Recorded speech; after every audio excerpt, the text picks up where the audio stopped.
That's right, Olivia. Both westbound and eastbound lanes on Interstate 10 are completely shut down, starting all the way from Gene Autry Trail to here on Bob Hope. We are here at the base of the tramway. We've been here all evening, keeping an eye on the current conditions. And as you can see, this wind is pretty incredible out here, and that's only fueling this fire. And the water just keeps coming. And believe it or not, I'm surrounded by sandbags that were supposed to protect this Tierra del Sol community right next to me. And as you can see, it's just flowing way over. This is the first murder the city of Palm Springs has seen in over 17 months. Now, just a couple minutes ago, one of the victim's friends came up to me in tears, saying they're actually holding a vigil for him tonight at 7:30. According to Cathedral City Fire Department, 3 people have died in a structure fire at the Elks Lodge, while another remains hospitalized in critical condition. The investigation is underway. Initial evidence suggests it may be arson. I was just speaking with an Indio local. He's lived here his whole life, and he says he's never seen anything like this. The amount of mud here in Cathedral City is just incredible. Now I'm going to step aside so you can see what we're talking about. This little guy, his name is Flurry, and I can't even tell you, he's the cutest thing. He's making all these little noises. I can't even focus right now. He is the best, and he's one of the many dogs that are available for adoption, and puppies too. There are plenty of animals here at the Palm Springs Animal Shelter. I'm Carmela Karcher alongside meteorologist Jerry Steffen. Jerry. A long holiday weekend, not you and me. I know. Yeah. We were both working. You were here last night. I was here last night. And she's here this morning. I so know. Applause. We're still waking up this morning.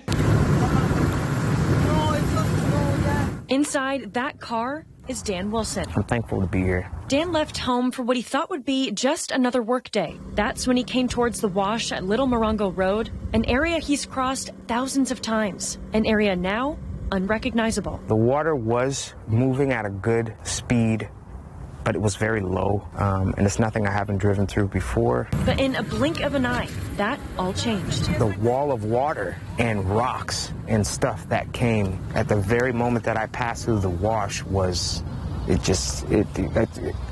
can't even explain it. It just came with a crack, huge crack and crash, and washed my truck right off of the street like paper. So it had to have been a wave of mud and debris. That's where the nightmare began, gripping his steering wheel for the next 2 miles. I was traveling backwards. At no point in time was I in a forward position. It was all backwards. I know this area pretty well, and I'm thinking, okay, at some point the terrain is going to widen, and I'm just going to kind of get, my vehicle's just going to kind of get pushed out, and the water's going to dissipate, but it just didn't. It was just got rougher and rougher, and as you can see, these rocks, you could feel stuff, these impacts that were happening until the truck rested. And I'm watching these boulders float past my vehicle. I mean, float at like 30 miles an hour.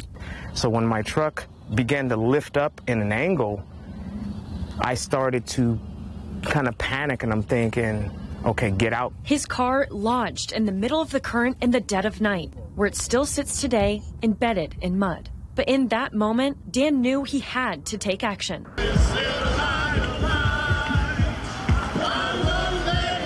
Those were the words that rang out as dozens of people marched on Martin Luther King Jr. Day.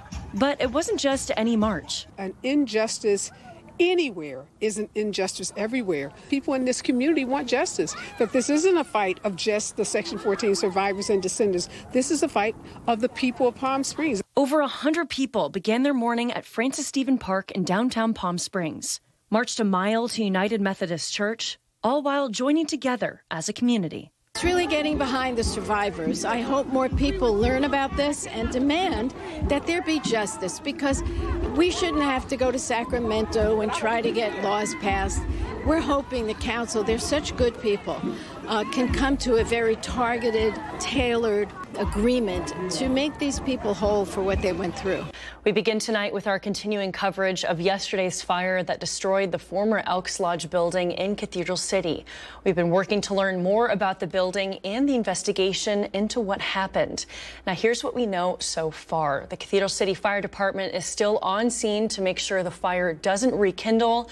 The Riverside County Fire Arson Squad is investigating this fire and how it started. And we are still waiting to get more information on those who perished in the fire and why it's taking a little longer for that to be released. Now, at the scene today, just one Cathedral City Fire Department vehicle is keeping watch. The devastation is obvious. The building just gutted. Now, we spoke with Cathedral City Fire Chief Michael Contreras, and he told us that the investigation into how this fire started may take a week or more. The on-scene part of that is complete. Now, investigators are testing for any signs the fire was deliberately set. The identities of those 3 people who died in the fire still have not been released, but Contreras says that's because they are believed to have been unhoused, and so that process of locating their families is taking a little longer than normal. But they hope to release more information on that tomorrow.